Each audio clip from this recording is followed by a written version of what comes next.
الحمد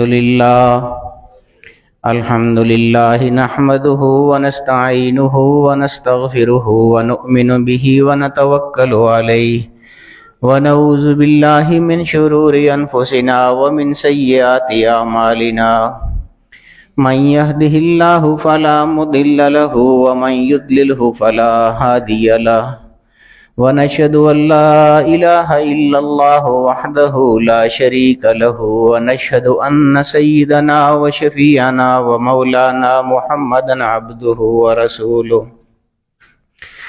أما بعد فقد قال الله تبارك وتعالى في كلامه المجيد والفرقان الحميد أعوذ بالله من الشيطان الرجيم بسم الله الرحمن الرحيم واذكر اسم ربك وتبتل إليه تبتيلا وقال تعالى في شان حبيبه مخبرا وآمرا إن الله وملائكته يصلون على النبي يا أيها الذين آمنوا صلوا عليه وسلموا تسليما على سيدنا مولانا محمد وعلى آل سيدنا مولانا محمد وبارك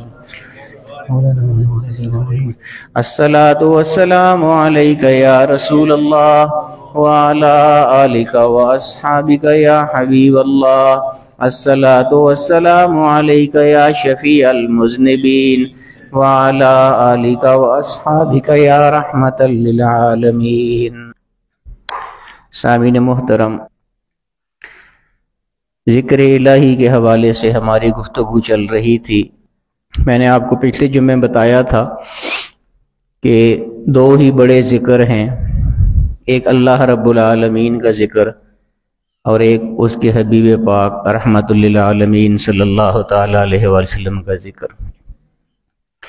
حضور علیہ السلام نے بھی ہمیشہ ذکر کی ہی دعوت دی، اللہ رب العالمین کی نصیحت. قرآن کریم کو بھی اللہ رب العالمین نے نصیحت قرار دیا ہے. تو حضور علیہ السلام بھی ہمیشہ ذکر کی تلقین فرماتے رہے، تبلیغ فرماتے رہے. اور حضور علیہ السلام کے آباء و اجداد میں سیدنا ابراہیم علیہ السلام، وہ بھی بہت بڑے موحد تھے، اللہ رب العالمین کو ماننے والے. کچھ میں نے حالات آپ کو پچھلے جمعے بتائے تھے ان کے. انبیاء سارے ہی اللہ رب العالمین کی دعوت دینے والے ہوتے ہیں. ظاہر ہے کہ ان کا سب سے جو بڑا فریضہ ہوتا ہے وہ اللہ رب العالمین کی طرف ہی دعوت دینا ہوتا ہے. اس لیے سارے ہی انبیاء کرام اللہ رب العالمین کی طرف دعوت دیتے رہے. تاہم کچھ انبیاء ایسے ہیں کہ جن کے اللہ رب العالمین نے مختلف مراتب بیان فرمائے ہیں. تلک الرسل فضلنا بعضهم علی بعض، تیسرا پارہ شروع ہوتا ہے یہاں سے کہ بہت سارے رسول ہیں. فضلنا بعضهم علی بعض، ان سب میں ہم نے ہر ایک کو کسی نہ کسی پر فضیلت عطا فرمائی ہے. منہم من کلم اللہ، ان میں کچھ ایسے بھی ہیں جو اللہ رب العالمین سے ہم کلام ہونے والے تھے براہ راست، یعنی موسیٰ علیہ السلام کلیم اللہ جن کو کہا جاتا ہے. ورفع بعضهم درجات، اور کچھ ایسے اور بھی بعض ہیں جن کے درجات اور زیادہ بلند کیے ہم نے. تو میں عرض یہ کر رہا تھا کہ مختلف درجات ہوتے ہیں، مختلف مراتب ہوتے ہیں، اپنا اپنا ذوق ہوتا ہے، اپنی اپنی کیفیات ہوتی ہیں. حضرت ابراہیم علیہ السلام کا اللہ رب العالمین کے ساتھ بہت غیر معمولی تعلق تھا. حضور علیہ السلام نے ہمیں جو تعلیمات ارشاد فرمائی ہیں دین کے حوالے سے، تو ہم ان میں سے اکثر چیزیں کرتے ہیں. حضور نے تعلیمات نماز کے بارے میں فرمایا، روزے کے بارے میں فرمایا، جتنے دینی احکام ہیں حضور علیہ السلام نے ہم کو بتائے ہوئے ہیں، ہم وہ سارے کرتے بھی ہیں. لیکن ہوتا کیا ہے کہ ہمارے اندر وہ خشوع اور خضوع نہیں ہوتا جو ان لوگوں میں ہوتا تھا. میں اکثر آپ کو کہا کرتا ہوں کہ ہم مسجد میں آتے ہیں، نماز پڑھنے کے لیے آتے ہیں، یا جمعے کی نماز کے لیے آتے ہیں، یا عام نماز کے لیے آتے ہیں، تو ہمیں اس چیز کا بہت اہتمام کرنا چاہیے۔ ہم لوگ اس چیز کا اہتمام نہیں کرتے، یہی وجہ ہے کہ ہمیں وہ خشوع اور وہ خضوع حاصل نہیں ہوتا جو ہونا چاہیے۔ اور خشوع و خضوع جب حاصل ہوتا ہے تو پھر انسان کا یعنی جو کچھ آدمی اللہ رب العالمین سے مانگ رہا ہوتا ہے، وہ جب خشوع اور خضوع کے ساتھ آدمی مانگ رہا ہوتا ہے تو اس کے قبولیت کے امکانات بہت زیادہ ہو جاتے ہیں۔ ہم نماز کے لیے آتے ہیں، بہت دفعہ ایسا ہوتا ہے، میں آپ کو بتاؤں کہ کئی دفعہ ایسا ہوتا ہے کہ کوئی آدمی ہم میں سے نماز پڑھ کے مسجد سے باہر نکلے، اب خشوع و خضوع کا عالم آپ کو بتا رہا ہوں، نماز پڑھ کے اسی وقت باہر نکلے مسجد سے، اور گیٹ پر میں اگر کسی سے پوچھوں یہ ابھی آپ نے جو 4 رکعتیں پڑھی ہیں، آپ کو یاد ہے کہ ان میں آپ نے پہلی 2 رکعتوں میں کون سی صورتیں پڑھی ہیں؟ تو وہ ابھی پڑھ کے گیا ہوتا ہے، لیکن گیٹ تک پہنچتے پہنچتے اس کو یاد نہیں ہوتا کہ میں نے کون سی 2 صورتیں پڑھی۔ تو یہ کیا ہمارا خشوع ہے، کیا خضوع ہے، ہماری کیا نماز ہوگی؟ تاہم انسان کوشش کرتا ہے، ہمیں کوشش کرنی چاہیے کہ ہم پورے اخلاص کے ساتھ۔ میں حیران ہو گیا اس دن، دیکھیں نا، ہم سب لوگ جمعہ پڑھتے ہیں، آپ لوگ بھی یہاں ماشاءاللہ دور دراز سے تشریف لاتے ہیں جمعہ پڑھنے کے لیے، لیکن ہم وہ اہتمام نہیں کرتے جمعے کا جو کرنا چاہیے۔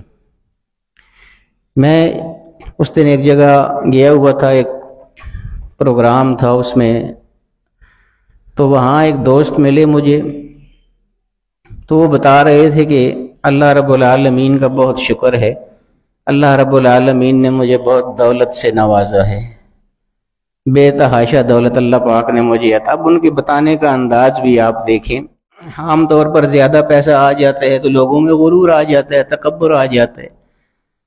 وہ بڑے عاجزی اور انکساری والے انداز میں مجھے بتا رہے تھے کہ اللہ پاک نے مجھے بہت زیادہ عطا فرمایا ہے، بہت دولت عطا فرمائی ہے۔ تو پھر انہوں نے یہ بتایا کہ میں ہفتے کے سارے دن، باقی سارے دن اپنے معاملات دیکھتا ہوں، اپنا جو کاروبار ہے اس کو دیکھتا ہوں، لیکن جمعے کا جو دن ہے یہ میں نے اللہ کے لیے خاص کیا ہوا ہے۔ وہ کہتے ہیں کہ میں 10 بجے مسجد چلا جاتا ہوں، نہا دھو کے تیار ہو کے، وہاں جا کے سب سے پہلے صلاۃ تسبیح پڑھتا ہوں، اس کے بعد پھر قرآن کریم کی تلاوت کرتا رہتا ہوں، یہاں تک کہ جمعے کا وقت ہو جاتا ہے۔ پھر ہمارے علامہ صاحب آتے ہیں، وہ اپنی تقریر کرتے ہیں، وہ سنتا ہوں اور پھر جمعہ پڑھ کے آتا ہوں۔ تو میں عرض یہ کر رہا تھا کہ یہ ایک اہتمام وہ کرتے ہیں نا، دیکھیں ہم لوگ اہتمام نہیں کرتے۔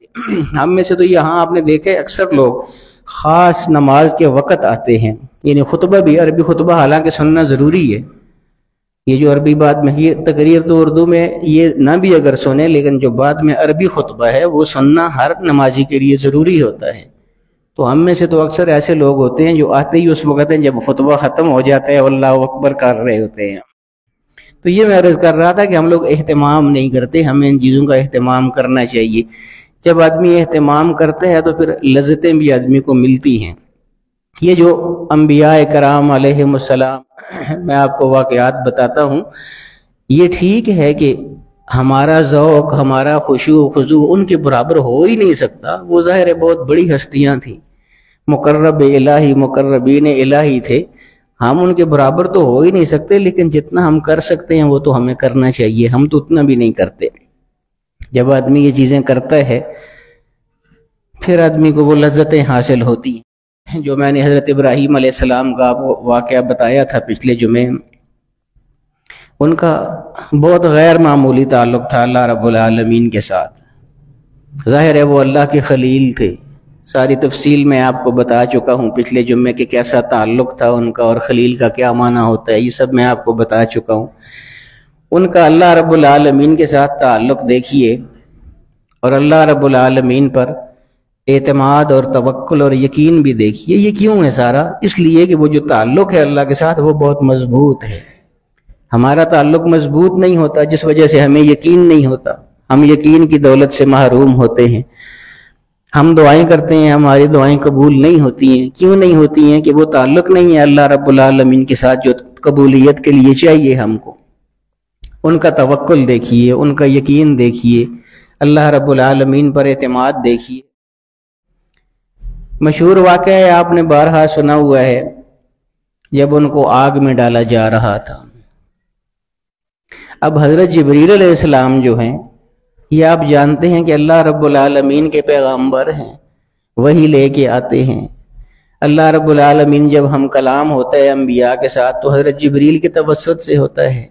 ملائکہ کے سردار ہیں وہ، تو وہ اللہ کے ہی نمائندے ہیں. یعنی جبریل امین خود تو کچھ نہیں کرتے، جو کچھ بھی کرتے ہیں اللہ رب العالمین کی جانب سے کرتے ہیں، اللہ کے حکم سے، اللہ کے امر سے کرتے ہیں.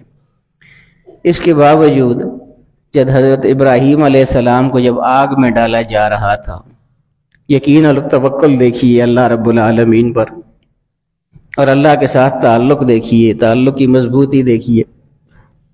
جب آگ میں ڈالا جا رہا تھا، طویل واقعات ہیں، وہ بتانا مقصود نہیں ہے، مختصراً میں آپ کو بتاتا ہوں کہ جب آگ میں ڈالا جا رہا تھا ان کو، تو جبریل امین آئے اور آ کے عرض کی کہ اللہ کا حاجتن، کچھ ضرورت ہے میری، میں کوئی مدد کروں. جبریل امین ظاہر ہے بہت طاقتوں کے مالک ہیں، فرشتوں کے سردار ہیں.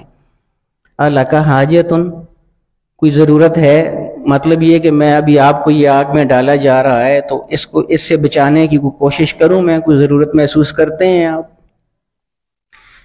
اب توکل دیکھیے، فرمایا کہ ہاں ضرورتیں تو میری ہیں، بہت زیادہ ضرورتیں ہیں میری، محتاج ہوں میں، فقیر ہوں، مسکین ہوں، بہت زیادہ ضرورتیں ہیں. لیکن اما الیک فلا، لیکن جبریل تیری مدد کی ضرورت نہیں ہے مجھے.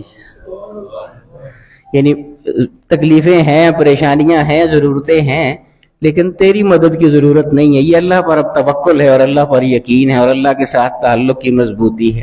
اما الیک فلا، جبریل تیری ضرورت نہیں ہے مجھے. جبریل امین بھی سمجھتے تھے ساری باتیں. خلیل جو اللہ نے بنایا ہے تو ویسے ہی تو نہیں بنایا، اللہ کے ساتھ تعلق ہے تب ہی بنایا ہے. تو جبریل امین نے براہ راست پھر وہی لفظ ادا کیے. جبریل نے عرض کی کہ فاسأل ربک، اگر میری ضرورت نہیں ہے تو پھر اپنے رب سے سوال کیجئے نا، وہ آپ کو بچا لے اس آگ سے. آگے دیکھیے کیا فرمایا حضرت ابراہیم علیہ السلام نے. فرمایا کہ اس سے کیوں عرض کروں، اس کو پتہ نہیں ہے کہ کیا معاملہ درپیش ہے اور میرے ساتھ کیا ہو رہا ہے، مجھے آگ میں ڈالا جا رہا ہے. تو اگر وہ یہ چاہتا ہے کہ مجھے بچا لینا چاہیے تو وہ مجھے خود ہی بچا لے گا. مجھے کیا ضرورت ہے کہ میں اس کو کہوں کہ مجھے بچا لے. کفانی عن سؤالی علمہ بحالی، اس کو میرے بارے میں سب کچھ پتہ ہے، سب کچھ میرے بارے میں جانتا ہے، جو کچھ ہو رہا ہے اس کو بھی وہ دیکھ رہا ہے، تو میں کس لیے اس سے سوال کروں. کفانی عن سؤالی، وہ جانتا ہے میرے سوال کے بارے میں، وہ ہر چیز پر قادر ہے. علمہ بحالی، جو کچھ ہو رہا ہے اس کے علم میں ہے، وہ جان رہا ہے، وہ دیکھ رہا ہے. تو اگر وہ چاہتا ہے کہ میں جل جاؤں تو کیا ہے، میں جل جاؤں گا. اور اگر وہ چاہے گا کہ مجھے بچانا ہے تو وہ مجھے بچا لے گا. مجھے کیا ضرورت ہے میں اس سے مانگتا پھروں. تو یہ ایک غیر معمولی ان کا توکل تھا، ایک غیر معمولی یقین اور اعتماد تھا اللہ رب العالمین کے اوپر. تو پھر وہی ہوا، جب یہ یقین یہاں سے نمودار ہوا تو وہاں عرش بری سے پھر ندا آئی، قلنا یا نار کونی بردا وسلاما علی ابراہیم. یعنی ابراہیم علیہ السلام کو آگ میں ڈالا جا چکا تھا اور اس وقت اللہ پاک نے ندا فرمائی آسمان سے کہ آگ ٹھنڈی ہو جا اور سلامتی والی ہو جا. اور وہی آگ جس کا کام ہے جلانا، اس آگ میں جب ابراہیم علیہ السلام پڑے اور اللہ رب العالمین کی جب ندا آئی تو وہی آگ جس کا کام جلانا ہے وہ ٹھنڈی ہو گئی اور گل و گلزار ہو گئی حضرت ابراہیم علیہ السلام.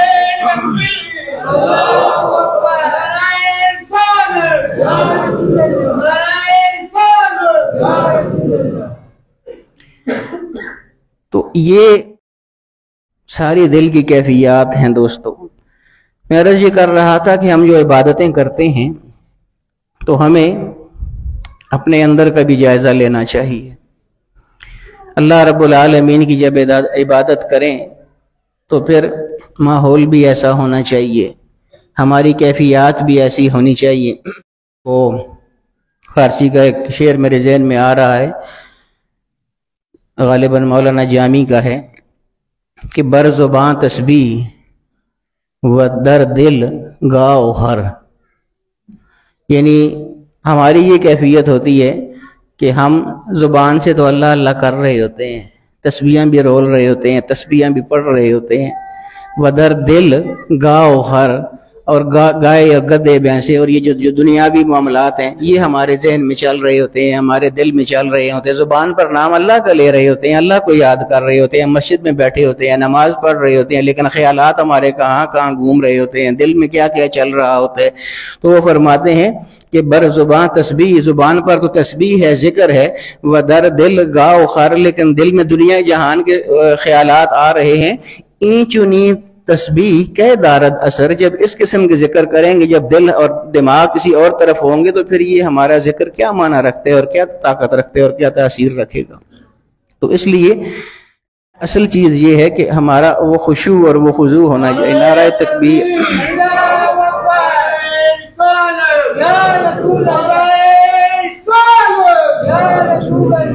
حضرت پیر جی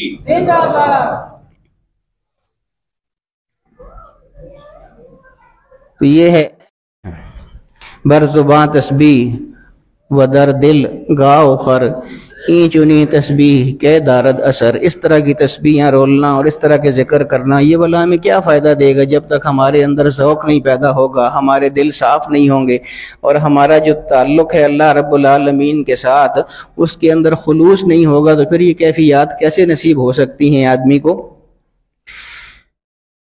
یہ کیفیات بندے کے کرنے سے ہوتی ہیں۔ کچھ ایسا ہوتا ہے، بعض دفعہ تربیت ایسی ہوتی ہے۔ اب میں نماز کی بات آپ کو بتا رہا تھا کہ ہم لوگ نماز پڑھتے ہیں تو جلدی جلدی پڑھتے ہیں، جیسے کوئی کام سر سے نپٹانا ہے جلدی جلدی اس کے نپٹا دیا جائے، ایسے تو نہیں ہوتا۔ کوئی بھی کام جب تک آپ صحیح طریقے سے دیکھیں نا، ہم ملازمت کے لیے جاتے ہیں، انٹرویو کے لیے جاتے ہیں تو کیا کیا تیاریاں کرتے ہیں ہم اس کے لیے، اور ہر اس چیز کا خیال کرتے ہیں جو ہمیں فائدہ دینے والی ہوتی ہے۔ تو عجیب بات ہے کہ ایک سرکاری دفتر میں جاتے ہوئے تو ہماری کیفیات اور ہوں، اور جب اللہ رب العالمین کی بارگاہ میں حاضر ہوں تو ہماری کوئی کیفیات وہاں پر نہ ہوں۔ پھر جس طرح کی ہماری کیفیات ہوتی ہیں اس طرح کی ہی چیزیں ہم کو ملتی ہیں۔ اگر سرکاری دفتر میں آپ پروٹوکول کا خیال نہیں کریں گے تو سرزنش ہوگی، سیدھی سی بات ہے۔ اسی طرح اللہ رب العالمین کی بارگاہ میں بھی جب ہم حاضر ہوتے ہیں تو میں آپ کو بتاؤں کہ یہاں تک حدیث شریف میں آتا ہے کہ جو ہم تیزی کے ساتھ نماز پڑھتے ہیں، ہماری کیا نمازیں ہیں دوستو؟ حدیث شریف میں آتا ہے کہ جو آدمی تیزی کے ساتھ نماز پڑھتا ہے، جلدی جلدی ارکان ادا کرتا ہے، اور میں شرعی طور پہ بھی آپ کو بتاؤں کہ ایک شرعی ایک اصطلاح ہے جس کو تعدیل ارکان کہتے ہیں، یعنی ہر رکن پر انصاف کرنا۔ اس کا کیا مطلب ہے؟ مطلب یہ کہ نماز میں بہت سارے ارکان ہیں، ایک قیام ہے، رکوع ہے، سجدہ ہے، یہ مختلف ارکان ہیں نماز کے، بہت سارے رکن ہیں۔ اور شرعی مسئلہ یہ ہے کہ کوئی ایک رکن بھی آپ نے جلدی سے ادا کیا، اب مطلب یہ ہے کہ رکوع کے لیے ہم گئے، اللہ اکبر کر کے رکوع کے لیے گئے، کم از کم 3 دفعہ سبحان ربی العظیم ہم نے پڑھنا ہے، اور جب تک آرام سکون کے ساتھ 3 دفعہ سبحان ربی العظیم پڑھنے کے بعد خاموش ہو جائیں، اس کے بعد پھر ہم سمع اللہ لمن حمدہ کہیں، تو یہ ایک رکن کے ساتھ عدل ہوگا اور انصاف ہوگا۔ اور یہ ایک عدل کے ساتھ، ایک رکن کے ساتھ بھی اگر عدل نہ ہو تو انسان پر سجدہ سہو واجب ہو جاتا ہے، اور سجدہ سہو اگر نہیں کریں گے تو نماز نہیں ہوگی۔ یہ میں ایک رکن کی بات بتا رہا ہوں جو جلدی میں ہم ادا کرتے ہیں، کہ اس کے لیے بھی سجدہ سہو ضروری ہے، اگر سجدہ سہو نہیں کریں گے تو نماز نہیں ہوگی۔ تو ہماری ساری نماز ہی ایسی ہوتی ہے کہ جس میں کوئی عدل ہوتا ہی نہیں ہے، کسی بھی رکن کے ساتھ ہم عدل نہیں کر رہے ہوتے، جلدی جلدی اٹھ رہے ہیں، بیٹھ رہے ہیں، اٹھتے ہوئے بیٹھنے والی چیزیں پڑھ رہے ہیں، بیٹھتے ہوئے اٹھنے والی چیزیں پڑھ رہے ہیں زبان سے، یعنی وہ بالکل عدل نام کی کوئی چیز ہوتی ہی نہیں ہے ہمارے نماز میں، جو نماز کے ارکان ہیں ان میں کوئی انصاف ہم کر ہی نہیں رہے ہوتے ہیں، تو سارے ہی ارکان جب ہم اس طرح ادا کرتے ہیں تو پھر ہماری کیا نماز ہوگی؟ جبکہ میں عرض کر رہا ہوں کہ ایک رکن بھی اگر صحیح طرح ادا نہیں کریں گے تو سجدہ سہو واجب ہو جائے گا، سجدہ سہو نہیں کریں گے تو نماز نہیں ہوگی۔ تو اتنے سارے ارکان میں جب ہم ناانصافی کریں گے تو پھر ہماری نماز کی کیا حیثیت رہ جائے گی؟ کیسے ہماری نماز ہوگی؟ اس لیے یہ بہت ضروری ہے نماز کا اہتمام کریں۔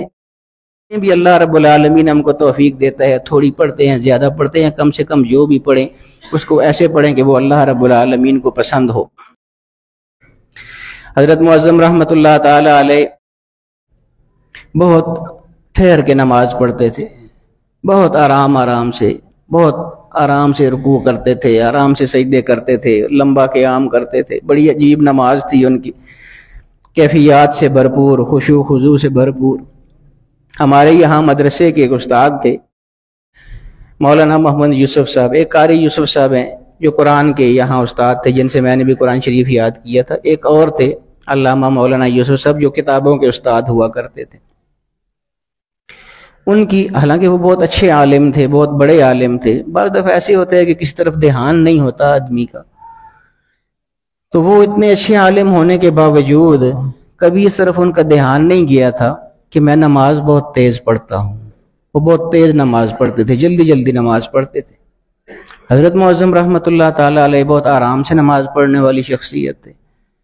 اب حضرت معظم نے جب یہ دیکھا کہ یہ مولانا یوسف صاحب بہت عجلت میں نماز پڑھتے ہیں، بہت تیزی میں کے ساتھ نماز پڑھتے ہیں، تو حضرت معظم نے چاہا کہ ان کو اس بارے میں بتانا چاہیے، کیونکہ یہ عالم ہیں اور عالم لوگ جو ہوتے ہیں یہ تو مقتدا کی حیثیت رکھتے ہیں، ان کو دیکھنے کے بعد لوگ اس طرح پڑھتے ہیں، تو یہ اگر تیز پڑھیں گے تو لوگ کس طرح نماز آہستہ پڑھیں گے؟ اس لیے ان کو آگاہ کرنا چاہیے، متنبہ کرنا چاہیے اس بات پر۔ اب بڑے لوگوں کی بڑی باتیں ہوتی ہیں۔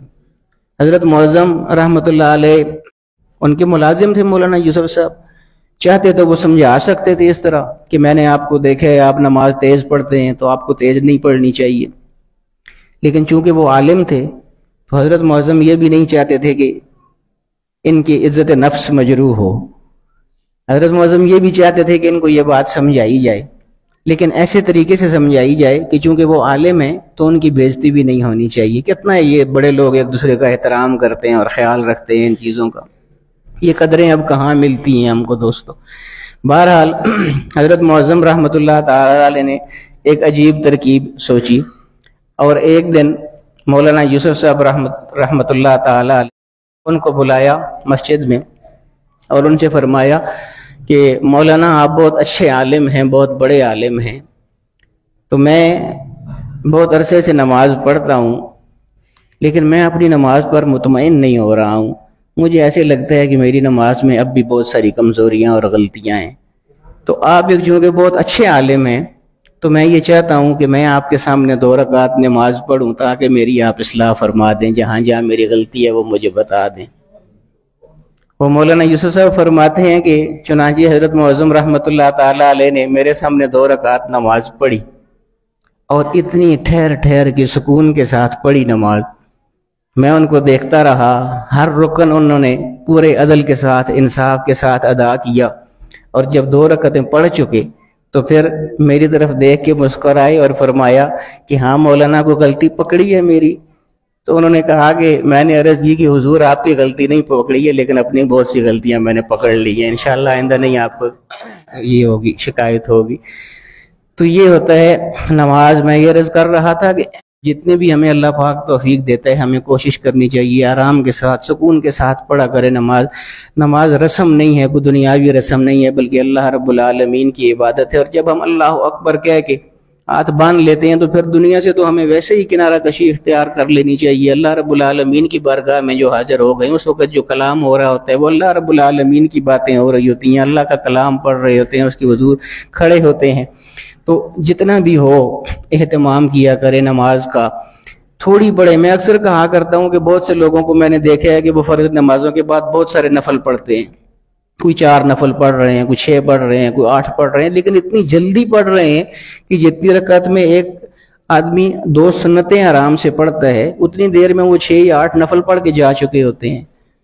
تو میں یہ کہا کرتا ہوں کہ اس طرح پڑھنے کا فائدہ نہیں ہے، بے شک 2 رکعتیں پڑھ لیں لیکن ایسی پڑھیں کہ وہ اللہ رب العالمین کو پسند آ جائیں۔ اور میں آپ کو وہ حدیث شریف بتا رہا تھا کہ جو آدمی تیز نماز پڑھتا ہے، تعدیل ارکان کا خیال نہیں کرتا، تو پھر میں یہ کہتا ہوں نا کہ ہماری کیا نمازیں ہوں گی، جو ہم نمازیں پڑھتے ہیں یہ کس کھاتے میں چلی جائیں گی۔ حدیث شریف میں آتا ہے کہ اگر کوئی آدمی تیز نماز پڑھنے والا جلدی جلدی نماز پڑھے تو پھر کیا ہوتا ہے، حالانکہ اس نے نماز پڑھ لی ہے، عبادت بھی اس نے کر لی ہے، لیکن وہ دائیں طرف سلام پھرتا ہے، جب پھر بائیں طرف سلام پھرتا ہے تو اب نماز ختم ہو گئی اس کی بائیں طرف سلام پھیرنے کے ساتھ، اور یوں ہی بائیں طرف سلام پھیرتا ہے تو اس کی نماز فرشتے اس کے منہ پر واپس مار دیتے ہیں اور اس کو واپس لوٹا دیتے ہیں کہ اس نماز کی ہمیں ضرورت نہیں ہے۔